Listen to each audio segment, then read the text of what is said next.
طوفان by per joy شدت اختیار کر گیا۔ طوفان پاکستان اور بھارت کے ساحلی علاقوں کی سمت بڑھ رہا ہے۔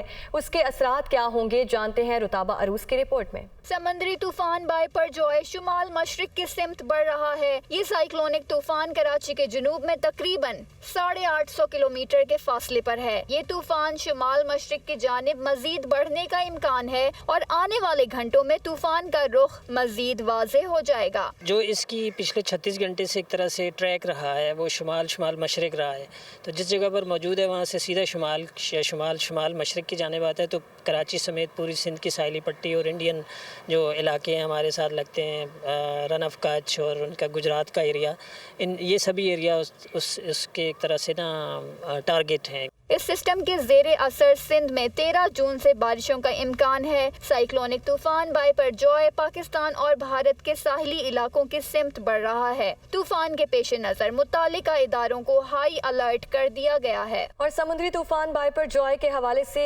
NDMA نے ایڈوائزری جاری کر دی۔ Cyclone Biparjoy 150 kilometre فی گھنٹہ کی رفتار سے شمالی بحر ہند میں موجود ہے۔ پاکستان کے ساحلی علاقوں میں بھی تیز آندھی اور سیلاب کا خدشہ بتایا جا رہا ہے۔ تفصیلات کے لیے دیکھیے یہ رپورٹ۔ شمالی بحر ہند میں موجود سمندری طوفان بائی پر جوائے کی رفتار 150 کلومیٹر فی گھنٹہ۔ سسٹم کے گرد 25 سے 30 فٹ لہریں بلند ہونے لگیں۔ سمندری طوفان کے بدھ کو ساحلی علاقوں سے ٹکرانے کی پیش گوئی۔ ساحلی علاقوں کے تیز آندھی اور سیلاب کی زد میں آنے کا خطرہ، ماہی گیر اور عام لوگ ساحل کی طرف نہ جائیں۔ NDMA نے الرٹ جاری کر دیا۔ نیشنل ڈیزاسٹر مینجمنٹ اتھارٹی کے مطابق اگلے 24 گھنٹے تک سمندری طوفان کی شدت برقرار رہے گی۔ By per joy cyclone Karachi سے تقریباً 910 کلومیٹر اور ٹھٹہ سے 890 کلومیٹر دور ہے۔ یہ طوفان کس جگہ ٹکرائے گا یہ آئندہ 24 گھنٹوں میں واضح ہوگا۔ تاہم طوفان کے باعث 13 یا 14 جون کو سندھ اور بلوچستان کی ساحلی پٹی پر گرج چمک کے ساتھ بارش کا امکان ہے۔ نیشنل ڈیزاسٹر مینجمنٹ اتھارٹی کے ایمرجنسی سینٹر میں بین الاقوامی ماڈلز کے ذریعے بائی پر جوائے کی پیش رفت پر مسلسل نگرانی کی جا رہی ہے۔ دوسری جانب وزیر خزانہ اسحاق ڈار کا کہنا ہے کہ بجٹ میں الیکشن کے لیے فنڈز مختص کر دیے گئے ہیں، مگر الیکشن کی تاریخ دینا الیکشن کمیشن کا کام ہے۔ خواہش ہے ملک ایٹمی کے ساتھ معاشی طاقت بھی بنے۔ پوسٹ بجٹ پریس کانفرنس میں ان کا مزید کہنا تھا کہ موجودہ بجٹ نیا بجٹ روایتی نہیں، گراوٹ رک گئی، ہم مستحکم ہیں، اہداف حاصل کریں گے۔ گورنمنٹ کی انٹینشن کابینہ کے حد تک اس میں ان کے اپنے منسٹر موجود ہیں جو اپروو کیا انہوں نے بجٹ، اس میں الیکشن کروانے کے لیے اماؤنٹ رکھ دی گئی ہے۔ ٹائم میں تو الیکشن نہیں کرانے نا، میں چیف الیکشن کمشنر تو نہیں ہے یا الیکشن کمیشن تو، لیکن ہماری انٹینشن ہم نے پیسے رکھ دیے ہیں، تو اس کا مطلب کہ الیکشن ٹائم پہ ہونے چاہیے۔ PDL کے ریٹ پہ بھی مجھے رات سوال ہوا کہ جی کیا آپ کوئی بڑھانے جا رہے ہیں؟ میری اس گورنمنٹ کی کوئی انٹینشن نہیں ہے۔ کاش کہ ہم اپنے آپ کو جو ہے نا اس سیکٹر کو ریفارم کریں۔ ہم 1000 بلین سبسڈی سالانہ نہیں دے سکتے اور نہ ہونی چاہیے، اسے ہیوج اماؤنٹ۔ یہ تھوڑا سا ٹریڈیشنل بجٹ سے ہٹ کے ہم نے بجٹ بنایا، تو ہمیں فوکس کرنا پڑے گا کہ دیکھیں you have to start somewhere. Growth ہوگی تو آپ کا یہ مزید پہیہ چلے گا۔ ہمارا مین یہ ہے کہ ولنریبلٹی بہت اسٹیپ تھی اور بہت گہری تھی، اس میں سے ہم نکل کے میرے نزدیک ہم الحمدللہ اسٹیبل ہو گئے ہیں۔ یہ اب مزید ڈکلائن، مزید تباہی، مزید گراوٹ وہ رک گئی ہے۔ نیوکلیئر ایک میزائلی ایک پاور، ایک قوت ہونے کے ناطے یہ پاکستان اگر اپنے آپ کو معاشی قوت بھی بنا لے، اس میں شامل ہو جائے، I think that what is nation expects from us, the politicians, اور انشاءاللہ that is at least the ہدف of this government and PM in particular۔ Shah Mahmood Qureshi کا کہنا ہے کہ بجٹ میں 48 ارب روپے انتخابات کے لیے مختص کرنے سے اندازہ لگایا جا سکتا ہے کہ الیکشن ہوں گے۔ لاہور میں میڈیا سے گفتگو میں شاہ محمود قریشی نے مزید کہا، بجٹ نے عوام کی مشکلات میں اضافہ کیا، 30 سے 35% تنخواہوں میں اضافے کے لیے پیسے کہاں سے آئیں گے؟ بجٹ میں عوام سے مذاق کیا گیا۔ انہوں نے بجٹ میں 48 ارب روپے الیکشن کا رکھا ہے نا، تو اس سے تو اندازہ یہی لگایا جا سکتا ہے کہ الیکشن ہوگا۔ اب نیتوں کا حال اللہ جانتا ہے، لیکن بجٹ میں پیسہ رکھا ہے، نمبر 1۔ اور نمبر 2، آئین کے مطابقت سے 12 اگست کو اسمبلی کی ٹرم ختم ہو جاتی ہے، تو الیکشن تو ہونا ہے۔ اگر آئین کے مطابق چلنا ہے تو الیکشن ہونا ہے، اور اگر آپ نے آئین سے ماورا کچھ کرنا ہے تو پھر میں کیا کہہ سکتا ہوں۔ میں پوچھنا چاہوں گا ڈار صاحب سے، آپ نے کہا کہ 30% اور 35% تنخواہوں میں اضافہ ہوگا، مجھے بتائیے پیسہ کہاں ہے آپ کے پاس؟ مجھے بتائیے یہ پیسہ کہاں ہے؟